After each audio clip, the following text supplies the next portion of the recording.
your water? All right. Yeah. It's all right. Okay. Good one. It's all right. Yeah.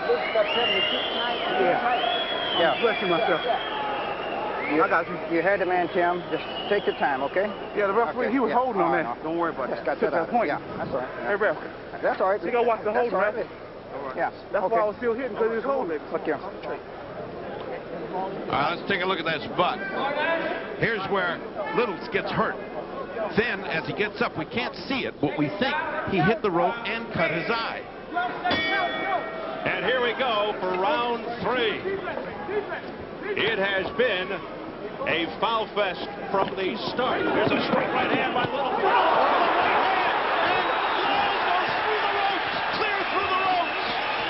I tell you what, it was the right hand, not the left hook. Like I said, down the middle, he hurt Frankie, he hit him again, and he hurt him again. The champion says he's all right. We resume round 3. Wild swings and misses by both fighters. The wrestling tactics. Timeout called by Mitch Halpern. As Liles just bodily threw Liles to the canvas and gets right in the face of Liles. He said he'll take another point away if you do it again. Well, he's pretty soon going to have to start talking about disqualifying because Liles is almost out of control. He's doing everything you can do in a street fight, including... Eddie Futch told me in the corner, he said, don't get carried away. You're over anxious. You got him. Just relax and do your toes. Low blow by Tim Liles. And Mitch Halpern warns him again. Mitch gave him a break that time because that was a very, very strong punch, and he'd warned him before. I mean, he could have taken a point then. Liles has got to settle down. I'll tell you what, Frank doesn't appear to have his head completely cleared, but he's moving smart and staying outside, and he's holding when he has to. Very frustrating, obviously, for Liles, hating to be held while he's in charge. Tim Liles going in like a wild man. Combination of the head by Liles.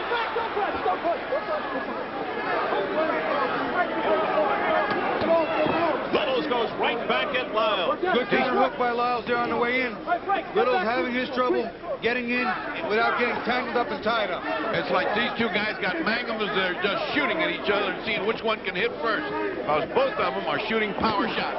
Right hand by Liles, right above us. And again, he pushes Liles to the deck.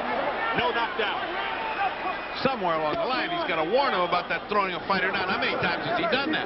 Well, you know, at that time, I don't think he really did. I think he just pushed him off, and Liles just kind of went down. That one didn't look as blatant as earlier. And then Liles flying away, and Liles just hangs onto him. And Liles in trouble right there for a brief moment. Boy, anybody that said this was going to be boring, and I'm one of them, chess game is dead wrong. This is a war. And both workmanlike, gutsy type fighters. This very uncharacteristic of their styles if you look at their ring history. Well, I'll tell you what, something you saw in the interview with Tim Liles, he said he had to impose his will and he didn't want to be broken. He's showing that. He was hurt early and came back strong. But Liles said, let him come get me and I'll uppercut him to death, and he's been doing that. Both men have been imposing their will. What a fight. The pace has not let up. We come up to 15 seconds remaining of the 3rd round. Oh, no! It was Tim Liles. What a beautiful counter right hand. A perfect counter right hook. The same thing that got him in trouble the first time. He staggers to his feet. Forget about it. It's over. Over. Once they land on their face, they don't get up, and he landed foot on his face. What a fight. And what a finish. A ferocious right hook by Frankie Liles, who points his fist at our table saying, who's the champion? Frankie Liles did what he had to do. He got hurt, he waited, and he knew Tim Liles was going to keep running, keep jumping in, being over anxious, a little careless. He set up a beautiful counter right hook, lights out. But for these two guys, Bobby, these two guys that claimed they were going to have a chess game, forget the chess game. They were throwing rocks at each other. You know, Liles people said 6 rounds. And Liles thought it might go to distance, but he sounded like it was going to be a fight. And I think the cut kind of forced it. This was a chess game with real swords and real horses. Boy, I mean, they really went at each other. That was some kind of fierce fighting. Sometimes when fighters have fought each other so many times, they're so used to it, it gets a boring fight. This was like they'd never seen each other and got in a dark room. And I think, fellas, perhaps poetic justice in light of the fact that Liles was really taken off the hook in that first round, when the round went only 2 minutes. It would have been a big, big controversy had Liles been able to score a knockdown, or knock out rather, then boy, what could you have explained it to? I mean, what could you impute it? And how about Mitch Halpern? This guy deserves hazard pay after what he just went through. And what the kind of fouls and the kind of intensity that we saw here, it seems like almost every night that we have a Showtime fight, we come across one of these nights that's just the acme of violence. And thank goodness Tim Liles is okay. He gets up to the cheers of the crowd. Good atmosphere after a very wicked atmosphere during the fight. We have an old saying in the gym, too, sometimes when they fall face first, normally you don't even have to count, just get their row. But he walked into a clean shot. Liles set him up, waited, caught him coming in, used his own momentum, a quick, clean, sharp right hand that I don't believe Tim Liles ever saw. Liles showing his punching power. Boy, and had this thing going on, he had dug himself such a huge hole. Not only was he going down every round, but they took a point away from him. So he was 20 and 15, and it was only the second round. So it is redemption for 31-year-old Frankie Liles, retaining his title and exacting revenge. Well, let's take a look at this fantastic finish. And we'll look at it from every corner. So I'm sure that's about as good as he gets with a right hook. That's about as good. Look at the way he landed on his face. Bobby, take the next one, which is going to be the same thing, Bobby. It's going to end up the same. Once again, you see Liles coming in. As Eddie Ford said, he was being a little careless, too aggressive, over-anxious, and he just walked in, not caring about defense, looking to land a big right. He walked into a big right, a right hook. Well, I think a lot of that was a product of the exhaustion also.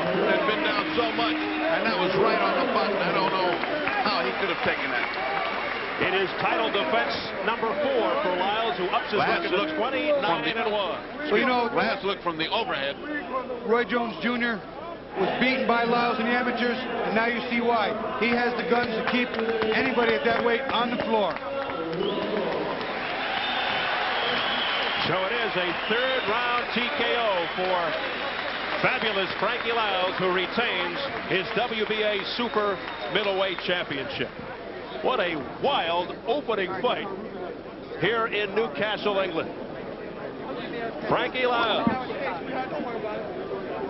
with Liles falling to 27-2. His only other setback to James Toney in '94, but it's fabulous Frankie Liles taking the coveted belt all the way back to Los Angeles, California, where he resides. A belt he first won back in August of '94, almost 2 years ago.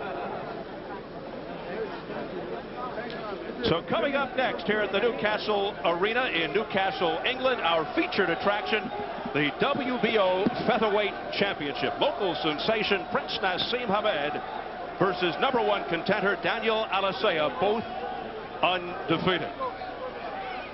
So Bobby Chez, at the top, we said that Liles, despite being a champion, still seeking recognition. Well, he hasn't had that signature fight yet that he loved, the dream fight with Roy Jones Jr. But what do you think of tonight's performance? Well, you know, he showed that he was very gutsy, but he also showed that he has, you know, maybe some problems with that straight right hand, and that Roy Jones Jr. may be able to keep him on the floor because he was down, he was hurt several times by Tim Liles, but he also showed some nice professionalism, some poise. He waited, he set his man up, and when he took him out clean, and that's very impressive. Well, he exacts revenge and he retains his title, but this was controversial, laced right from the beginning with the first round not even going into the 3rd minute, and it really took Tim Liles off the hook. Yeah, it sure did. He was down, he was hurt. You could see he wasn't completely clear-headed. He may or may not have survived the round, but it's a big question mark. This ended in somewhat of a poetic justice type manner. So what do you think Frankie Liles does next? He has a host of options. Of course, as we said, his super bout would be with a man he split with in the amateurs, a fellow by the name of Roy Jones.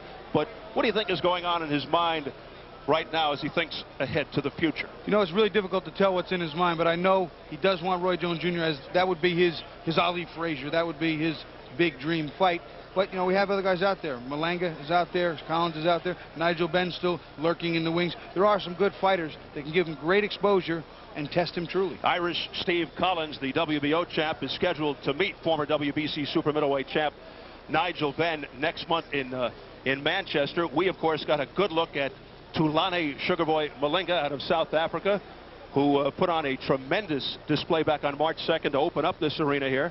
by defeating Nigel Benn. So he was on his game. It would be a good fight with any of them. Obviously, Roy Jones Jr. is the most attractive, the most lucrative, and because they've already fought, it's the tiebreaker. But what do you think? Liles told us yesterday in our meetings, he said, I've got the style, the correct style to beat Roy Jones in the pros. Would you concur? Well, you know, it's possible if he does everything right. If Roy makes some mistakes, Roy does some things that are so unorthodox because he's so good, he can get away with things that other fighters just simply can't. If he jumps into that right hook, who knows? All right, the fight doctor is ready with our post-fight interview. This should be interesting. Let's go to Ferdy. Ferdy? You may have given us one of the most blazing fights of the year thus far. Let's get the introductions out of the way. I have to say happy belated birthday to my nieces and to my mother. Hello to my friend Gene Kilroy in Vegas, Mr. Vic, and my friend Todd Wax with Pro Sir. All right, now let's get down to this exciting fight. First, the reaction. 2-minute rounds when you had them nailed.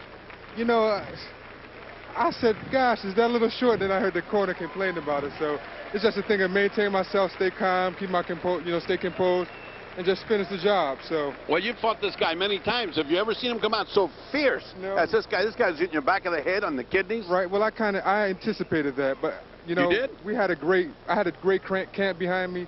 You know, we had a few problems, but we always ironed everything out.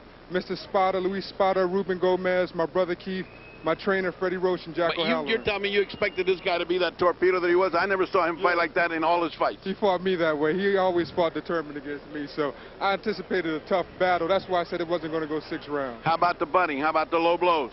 Everything. Well, I anticipated all of that. I received 11 stitches in my top lip. Jack, like you said, Jack said it in an exciting way. I received 20, but it was only 11 stitches. Well, you got to know Jack to realize he exaggerates a little bit. Exactly. All right. I would like to show you this knockdown, and we're going to look at it on the monitor because it may be the most perfect punch you'll throw in your career. You tell me. Watch this now. I basically wasn't really throwing a jab, but that's how I set everybody up with my hook. My hook is my biggest shot. So he walked right into it, and it was a brick. Anytime I hit anybody like that, I just step over him. You know, in our interview, you told me, you said in the interview that morning, people I hit with a hook go down. Exactly. But this guy went down on his face. That in the gym, as you well know, when we say people go down on their face means they don't get up. Well, I owe the one. I owe the one. But like again, I have to thank everybody that supported me at home in Syracuse. All right. And here's what I would like to know myself, as well as the audience. Where do you go from here? Because off of that, you've woken up a lot of people. Well, once again, I have to go back. I can't really speak on that. I have to go back. I have to speak with my promoter, Don King, and discuss it with my trainers and my management. Well, get ready to get busy because Don King doesn't keep people like you. He does not keep you under a rug. You'll be out and you'll be fighting. I appreciate that and all your kind words. Thank you. Thank you very much. And now back to Steve, Albert, and Bobby Ches.